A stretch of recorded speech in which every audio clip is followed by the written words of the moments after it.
Hey, good morning, everybody. It's Miss Sapora. Hope you're doing well on this beautiful, beautiful day. And today we're going to be talking about ladybugs. So I have a lot of activities for you to do. Number one, you can make a ladybug yourself. Now, mom, dad, whoever's helping you, they can help you cut. You can help your child cut, around the lines, or you can do hand over hand with the scissors, or you can cut it yourself, mom or dad, just to help them through it and to get a feel for the scissors. And I put mine together like this. And what I did was I cut it and then I glued it. And then on the back, you can see I just took like a, what are these called? Twist tie. Huh? Twist tie. Twist tie. Thank you. I took a twist tie and I just cut it and then I, scotch taped it on there. Now, the other thing I did was I did something where they are the same because that's, I make the same opposite. So your child can look at what you do and see if they can follow it exactly. And that's called symmetry. So one side is the same as the other side.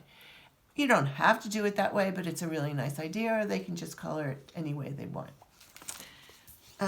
Another activity is you can either do this as a tracing. First, maybe have your child trace, start from the bottom and go up to the ladybug.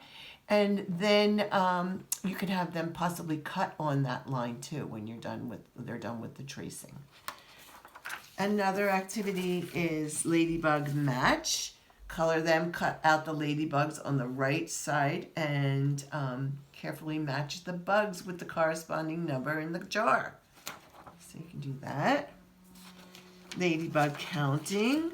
So they look at the ladybugs, and then they have to find the number and draw a line from the ladybugs to the number, the appropriate number. You can help your child with that. This is counting also how many dots are on the ladybug and find the number. This is where you're looking at the different ladybugs and you have to count how many of the same. So there's 1, 2, 3 this kind, and you're going to write the number 3. Now, if your child can't write the number 3, you can write it on top, show them what the number 3 looks like, see if they can write it themselves. If not, you can even dot to dot it, see if they can go over it like a tracing. And, any way that you feel that you can possibly do it. If you don't even want to write the number 3, you can put 1, 2, 3 dots just to show them what that means. And this is a coloring activity right here. Also, I went outside. I found a rock and I painted it like a ladybug. And I put just red dots, black dots all over it, and I put some googly eyes, which you don't have to do. But this is a really good idea because number one, you're going out, your child is going into nature. That's one thing. They have to find a rock. It doesn't have to be this big. Number two, they're going to paint it, and then they have to before they paint it, they have to wash it. And then they have to let it dry.